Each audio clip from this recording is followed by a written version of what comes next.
Hello, everyone! Welcome back to As the Crypto Stomach Churns. Will Sally find out about Bob's affair with his secretary? Will Janie learn about the Reverends taking money from the donation plate? Or will little Janie stumble in upon the math teacher and the English teacher having whoopee in the teacher's lounge? We'll find out today, folks. Stay tuned. Never a dull moment. What the hell? Yeah. Now there is a weird start to a video, eh? Kevin's in here going, okay, Brian's lost it. He's officially gone loony. Oh, well. I like to have fun with this channel. I mean, it's not really that professional. My apologies if you are kind of like, okay, Brian, quit with the BS. Let's get on with things. But I really do want to find out whether Janie is going to walk in on the math teacher and the English teacher in the substitute teacher's room. That would be really interesting. But anyway, we'll see. As you can see from the market, actually a relatively bullish tone to the breadth. A lot of stuff still kind of pointing uppy, especially in crypto land. Kind of worry though, coming out of the weekend, the adults coming back to work. What have they got planned for us? I mean, also too, this is a tough seasonal window. If I was gonna sort of put like a seasonal bracket, thou shalt not be too bullish now. It would be sort of like April, May, June, and September, October, November. And once you're through June into July, then we're sort of into summer silly season. Once you're through December and into January, obviously you're into the brand new capital year. And hopefully you're seeing, I mean, I don't know how long you've followed the markets. I've been following the markets forever. But hopefully what you're seeing is that the longer that you play this game, that really the seasonal trade is buy when it snows in North America and sell when it goes. And then really we just have to cool our jets and wait till it starts snowing again before we get super insane bullish. The good part about venture capital, usually the summertime, while the adults are off in the Hamptons doing their adult things, the kids can often play and have a lot of fun in the market. And things like cryptocurrencies, they seem to have a really fun time here through sort of mid to late summer and into early fall. So there should be some money to be made here. Mm-hmm. The only problem is it's the first week of June. So we're still a bit early on that seasonal trade. We're still working through that sell in May and walk away. We have big tax loss selling deadlines for countries like Australia coming up here. We have a big June options expiry. Often portfolio managers will buy the June and the December options. So this is a pretty important options expiry. So there's a bunch of sort of moving parts that we got to get through. And then once we get through that, we should head into a relatively friendly seasonal window. As well, too, I guess the way that I look at this is if you're a student of the market, then what hopefully you'll see if you go back and look at the market over time is, where's the best place to show you? Coming out of the Great Depression would not have been a good time to be bearish. And then also, too, understanding Bretton Woods and the whole way that they sort of reorganized the world currency system and assets, money supply, all that shit. In essence, they engineered a ton of inflation to make the debt that was overwhelmingly hanging over the market through the Great Depression. They massively inflate the economy. They blame it on the Second World War. I think the Second World War was just a distraction, to be honest with you. And they sort of set the stage for the next cycle. And asset prices get bid up because of growth? Not really. Because of inflating the money supply and the economy to rebalance the debt situation? Absolutely. So I think the same thing's going to happen here. In fact, I talk to everybody around the world, and it's quite remarkable because we are still living on this U.S. dollar hegemony system.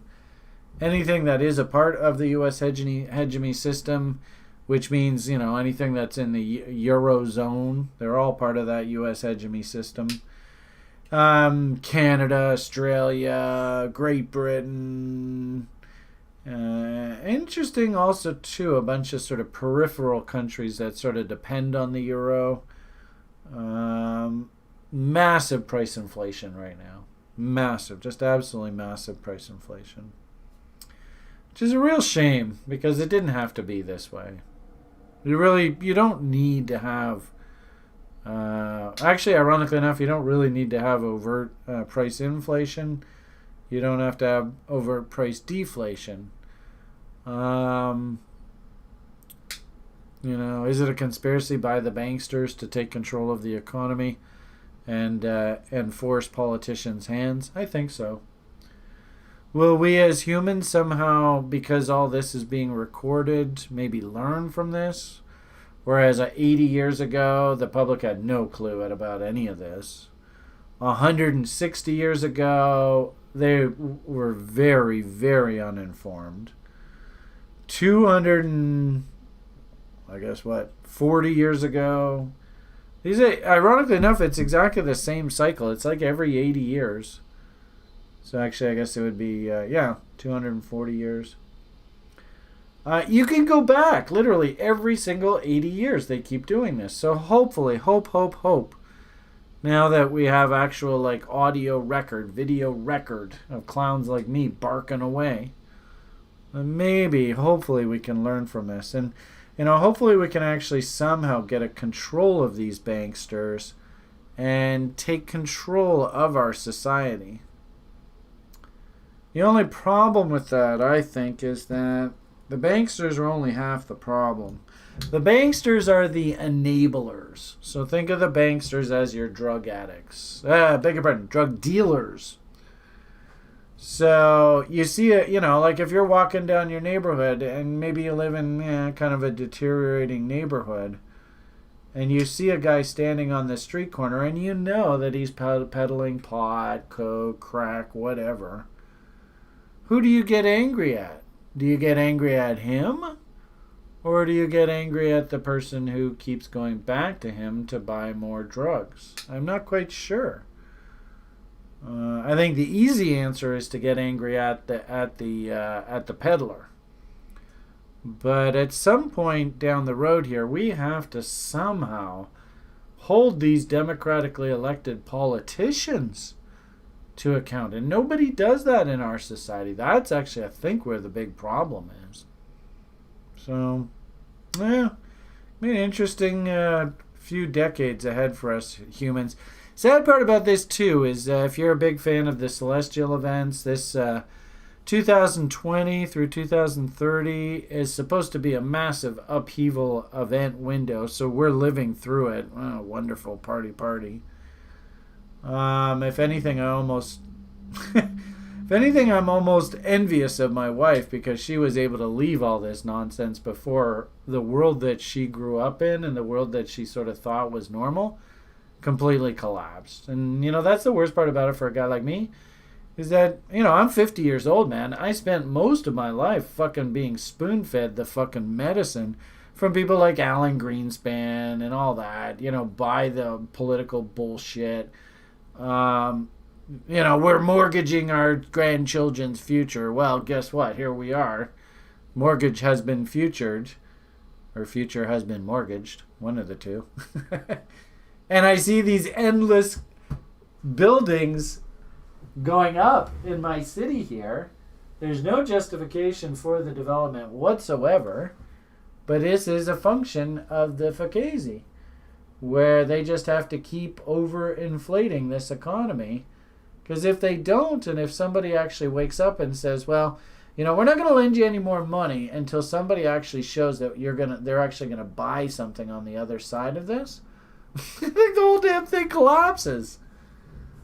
So, if anything, Jojo, I'm envious of you. Oh, well. Anyway, there's your rant for the morning. If the 1% can get away with this is what our future is going to look like. So, as speculators in the marketplace, well, I suppose that's probably not the worst thing. You just got to make damn sure you better participate.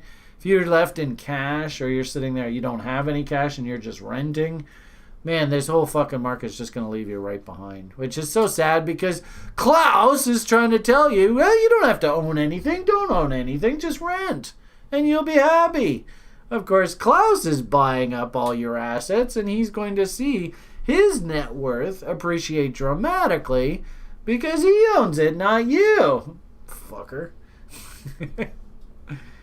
Oh, goodness. All right, in the marketplace today, as I said, breadth in crypto land's not terrible. Stockland, man, it's not great. Nothing I'm going to get too excited about. In fact, did see a couple more warning signs in Stockland that I just don't think we're ready to turn the corner yet. Things like our screener here. I'm a huge fan of outside-downside key reversals. So I like to, just for fun, because it's a crazy guy that I am, I like to come in and just pull up my key reversal screener and just see if there's anything that I should be aware of. And I thought it was fascinating because, the Canadian banks, they're in big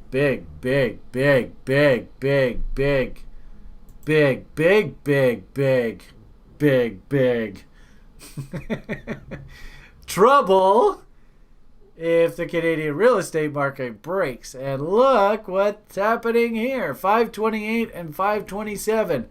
Two of the Canadian 6 chartered banks issuing outside, downside, bearish key reversals in your face. Ugh!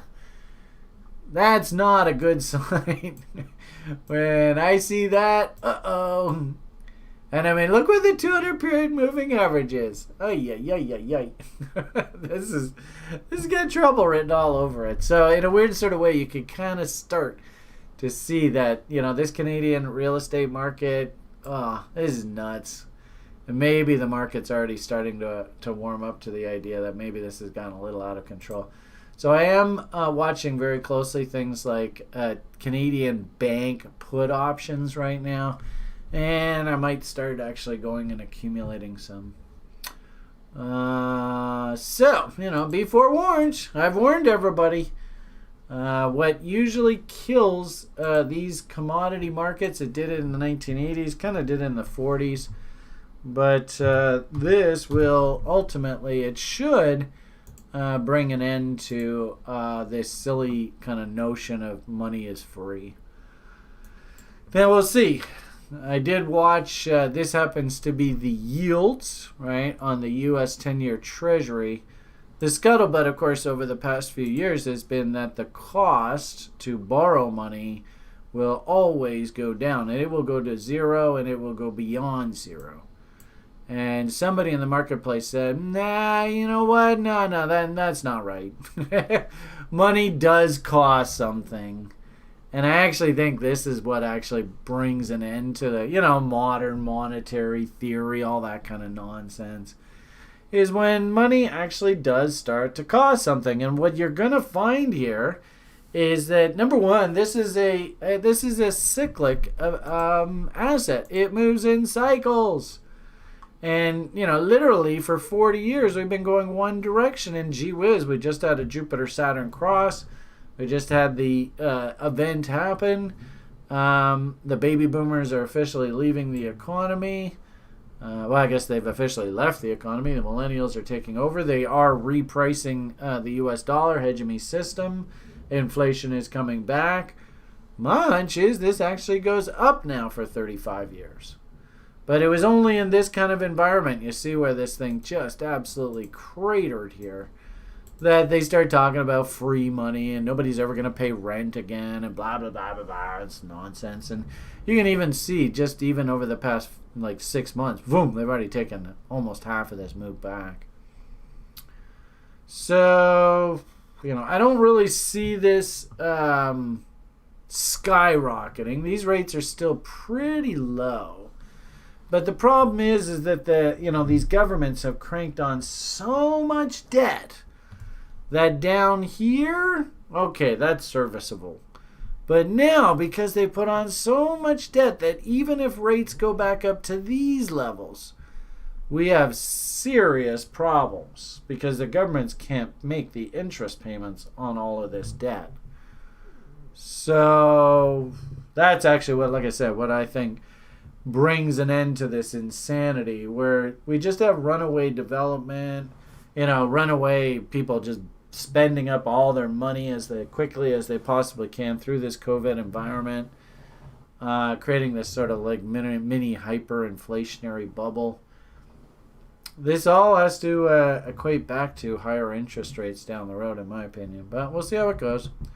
Only time will tell. Now, the interesting thing is, if this does keep going up, then we have serious bankruptcy concerns. We should see massive collapse in this international funny money Canadian economy here. This whole nonsense. I mean, we used to historically be considered a commodity country, and now the financial services and real estate industry is I think it's 40-50% of the economy, and like government, people who work for government is 30% of the economy. So quite literally, that means that, government, they don't do anything. They just collect money. So that means that 70-80% of this Canadian economy is really just based on real estate development. Ooh, how sustainable is that? And unfortunately, right, guys like me, everybody goes, oh, shut up, shut up, shut up, shut up, shut up, shut up, shut up. Then the market breaks. And then they're like, oh, shut up, shut up. I don't want to hear the I told you so's and all that shit. But what it does mean to a guy like me is I'm sitting on a bunch of cash. I would like to buy a house, but I have to wait for the market to break because of this. And, if they just keep doing their quantitative easing, fixing interest rates, which is very possible. That was basically what they did out of the 1940s. They actually set price controls.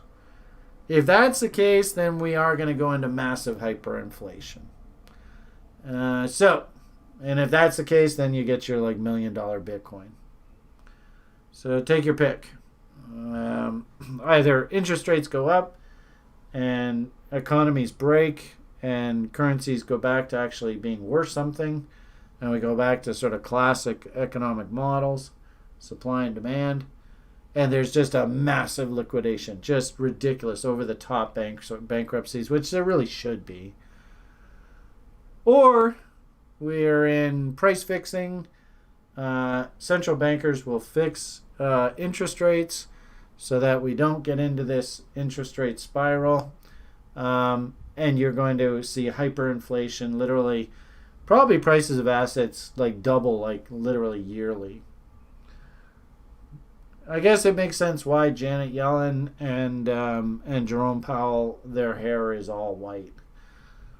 This is not a good situation for us to be in, folks. Not a good situation at all. But oh well, we'll see how it goes. U.S. dollar, still trying to find some sort of bottom here. Against the bottom end of its range, which really, that's what we would expect as traders.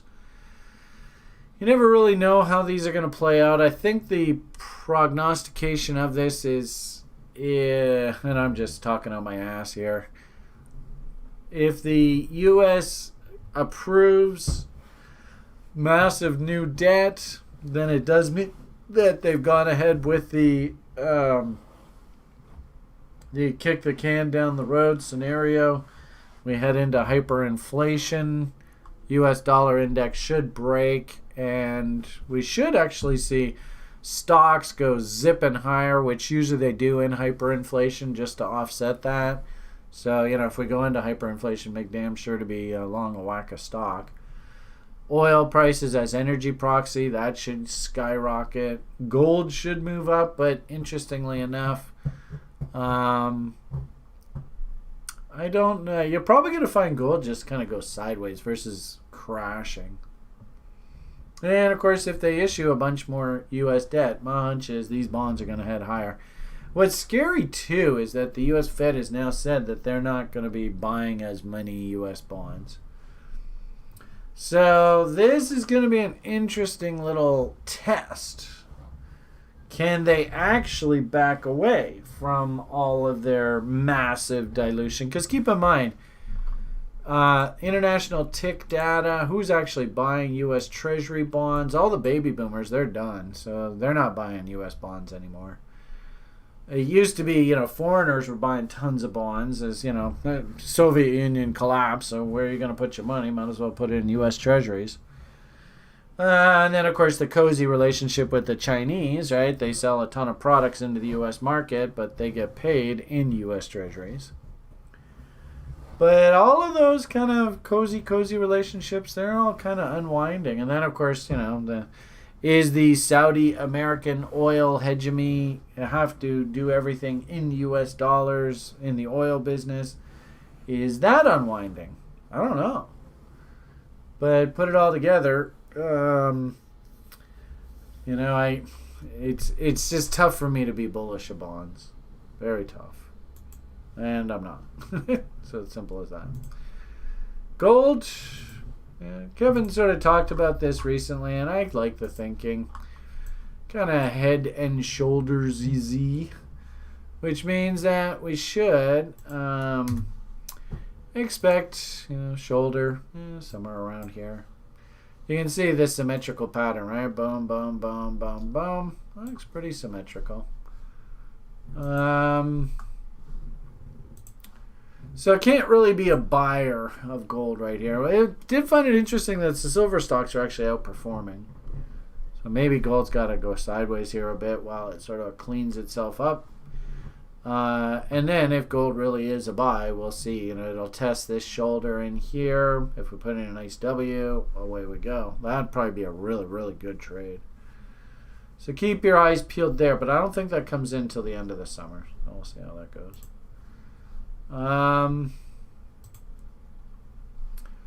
Risk on, risk off. Looks like the junior stock market's catching a bit of a bid. You can see senior stocks are a bit weak. But I did notice, and I know Craig, one of our day traders, was squawking about Russell 2000 outperforming. I think I did even see Kevin making reference to Russell 2000. Seemed to have been doing a lot better than ES this morning. Looks like it's still pointing up, but I don't really like the look of this. This looks just like straight up. Me, I like nice, well-defined W's. There's buy signal, especially if you can get like breaks at trend lines and stuff. So just this, this is the W, and we're just going straight up here. At some point, believe it or not, I could actually see this have to come right back down against this line. So... it's not really anything to get too excited about. And according to, as I said, May, June, not really in a hurry to call bottoms. Was interesting coming out of the Miami conference. Always worried about whether the corn and crypto people would embarrass themselves. Didn't really hear any too much negative out of yesterday's offering. Down in Miami, so it felt like the market was kind of like, phew, they didn't do anything stupid.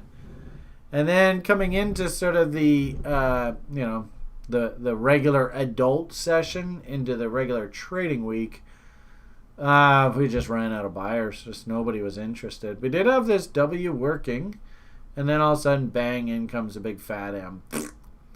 So, this is a summer market, May, June. Does it really make sense seasonally for us to be looking for huge upsides? Not really.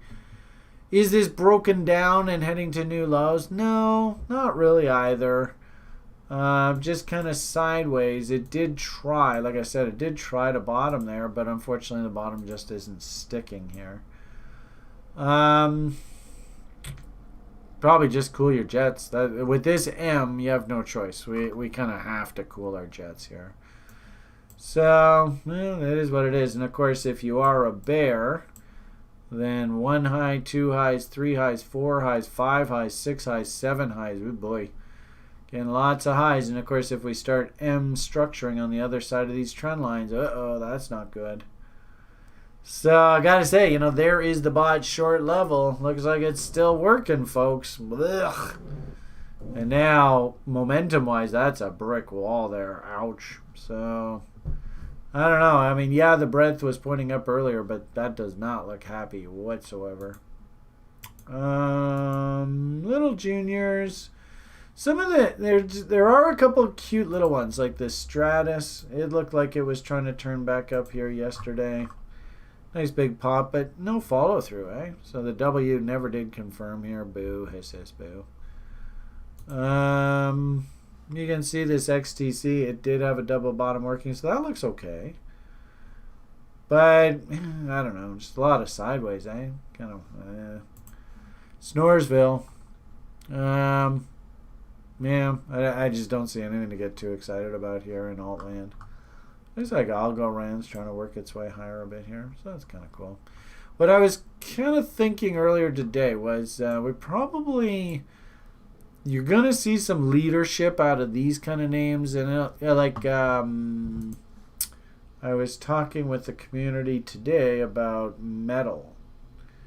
Good example that, we are starting to see a little bit of signs that, hey, things are slowly turning. So you can see he's having a pretty good day. Right? And you should look at this and go, geez, that looks awfully W-y, especially if we change that to like a line chart. You can see, great looking W, especially there, boo. Right? So if you were hunting longs, you are starting to get some signals that, hey, the bull is back. Great little breakout there. So, there's some up, some down. Library credit's interesting. I don't know whether they've solved all their problems, legal issues and stuff. Mixed bag. Unfortunately, with that broader market, the S&Ps, what's freaky about the S&Ps is you actually look at this chart. You can see the day traders' trade setups are failing. You look at this chart here, this is what scares me is this is a gap all the way down to 418.76. So you can see the stock market come off a chunk here just to fill in that gap. And we really wouldn't have broken down per se. So, yeah, it's a tough market. Kind of dangerous to be getting too bullish. And you can see we're awfully close to getting stopped out on day trader positions here. Some interesting alts. We had actually Mondays is Sjord TRICTO. He comes on the call on Mondays. Talked a little bit of Luna, a little bit of LTO. Actually, I don't mind this. This is kind of a name where just backing up into buying windows. I'm more than happy to start initiating an accumulation plan.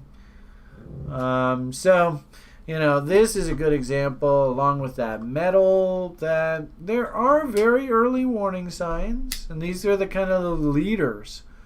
A month or so, well, I guess a few months ago, that actually started to move first. You can see there's the trade setup I was talking to with the community about today. So it's good to see them perking up. Right? If anything, it looks good. Unfortunately, with something like Doge, you see where the 200 period moving average is down here. I can't get bullish with something like that. Still have a bunch of it on the books, but if anything, I'd be more than happy to buy this back here. And just FYI, this is crypto. I still think into June. We could very easily, into the end of this month, work our way back down. I've got a bunch of bids all working down below here. Sprinkle them all out. Same with Ethereum. Got a bunch of bids all down in here. And if the market pukes out, great, wonderful. I want to buy. And that's basically where I'm sitting right now. I think that's probably about all I wanted to share with you here today. It's kind of wishy-washy message. Sorry, everyone. Sure hope you got some value out of that. What do I want to show you? Where is our alt index? Here we are. Little ones, A, B, C, D kind of thinking. Actually, we never even did get up that high. I guess there's the highest high. Actually, even there. So, could we have to come right back down against the bottoms? It wouldn't surprise me, folks. Right? That would be like that Doge coming back down to like 10, 20 cents. And ironically enough, if that happens, I'm going to be in there on the buy side. So, all right. I think I'm going to leave the rant at that. Sure hope you enjoyed. Got some value out of the presentation. Don't think I really give you any new stock ideas, but hey, I did show you a couple cryptocurrency ideas you might want to consider. Remember, folks, I'm not telling you what to buy. No vested interest whether you buy or sell anything that I buy or sell. Obviously not financial advice, and really, I'm just consider this edutainment. And maybe if you learn something from something that I've said, just remember, I put my money where my mouth is. This is me going in the market and actually trading my own money. But at the same time, too, not going to be offended whether you buy or don't buy any idea that I have. So, all right, have yourselves a great day. PMA for the win. All the best. Don't take no wooden nickels. Remember what your number one job as a trader is. Try and floss between brushings. Good idea to wear deodorant on a first date? I think so. I don't know. You know what I will say is try not to walk on the lines because you might just break your mother's spine. Have yourselves a great day. All the best. And bye.